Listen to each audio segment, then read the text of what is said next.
Bonjour, aujourd'hui une petite vidéo autour de Tony Parsons, ce monsieur anglais, et notamment qu'on trouve dans ce livre-ci, alors voilà,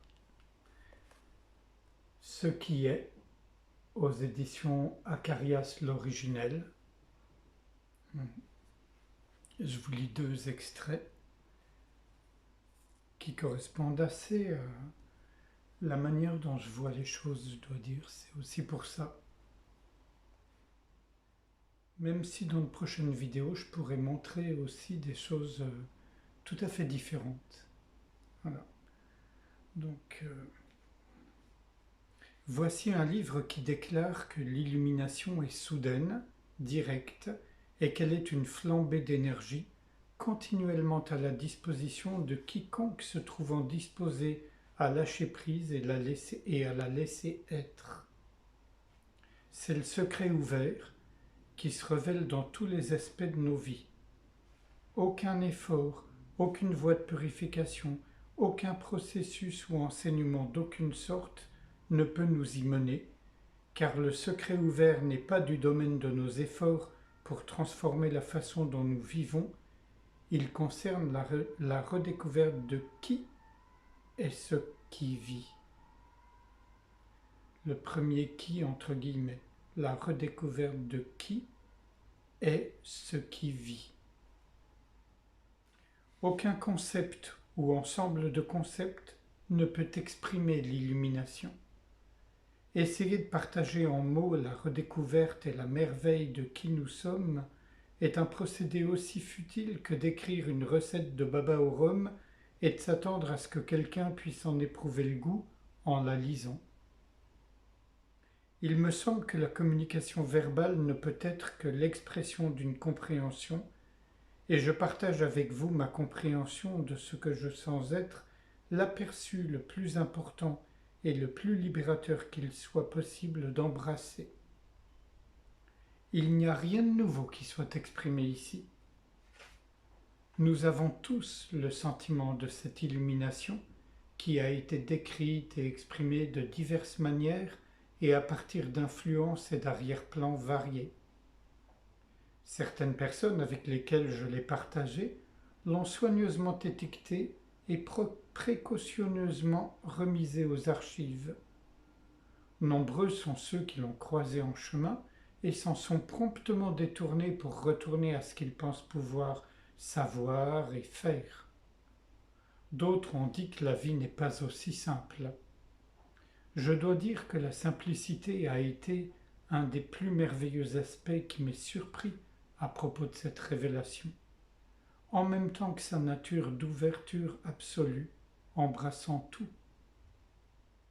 Il y a ceux qui croient que l'illumination prend du temps, ou qu'ils ont besoin de faire l'expérience de divers processus, ou de réaliser certaines croyances, avant de considérer ce type d'approche. Certains se sont plaints d'avoir pratiqué la conscience du présent et que rien n'a changé ni ne s'est amélioré. D'autres ont vigoureusement rejeté l'idée que la liberté puisse être réalisée autrement que par l'effort, le sacrifice et la discipline. Enfin, pour certains, ce message a été entendu et ils ont fait le saut à leur manière propre et singulière. Mais quel que soit l'endroit ou le moment d'où cette intuition est communiquée, elle n'a aucun rapport avec une gratification, une croyance, un chemin ou un processus.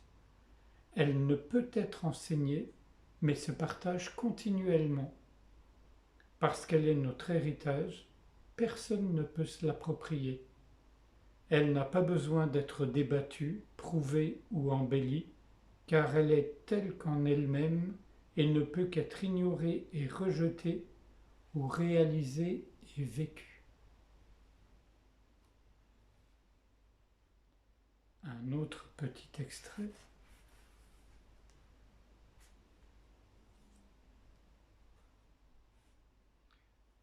Là, il est avec des gens qui le questionnent. Question.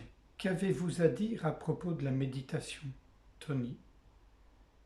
Qui est-ce qui médite? Vous pouvez toujours vous asseoir, fermer les yeux et vous lancer dans une recherche sans fin. Vous ne trouverez jamais un méditant. Pour quelle raison méditez-vous? Question. Enfin, réponse du questionneur plutôt. Pour tranquilliser l'esprit. Tony. Dans quel but? La personne. Pour pouvoir me rendre disponible à l'illumination. Tony. Eh bien, pendant que vous êtes là à attendre, ou même en train de vous efforcer d'être ouvert à l'illumination, vous êtes fermé à ce qui est tel que c'est. L'anticipation, l'attente, suffit à elle seule à garantir cela. L'anticipation est une fonction du mental, attachée au souvenir du passé et à l'attente de ce qui va arriver dans le futur. Par rapport à la méditation, je peux vous répondre que vous n'avez pas la faculté de choisir de méditer ou de ne pas méditer, ni d'être disponible ou non pour ce que vous considérez encore comme un objet nommé illumination.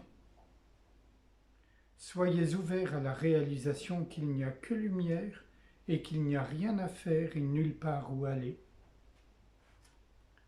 En ce qui concerne l'illumination, que vous méditiez ou non ne fait aucune différence. Question.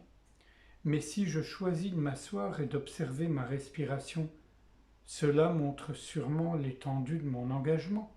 Tony. Quand vous en arrivez à voir et à comprendre la nature de ce qui est, sa simplicité, son immédiateté, son côté unique et éphémère, vient aussi la compréhension que la méditation traditionnelle est sans objet.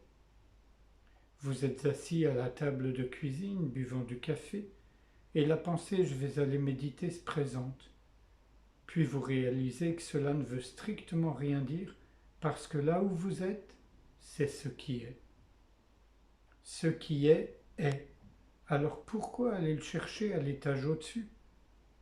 Quand cela est embrassé pleinement, il est possible que se fasse jour la reconnaissance que ce que vous êtes est conscience absolue. Rien de plus, rien de moins.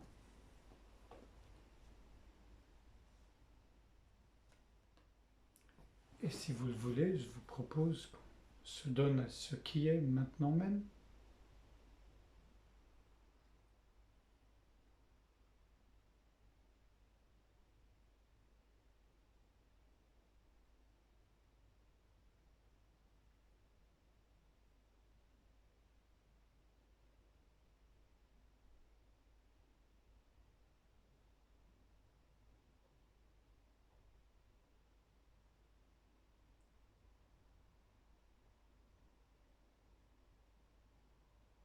Je vous remercie, à bientôt.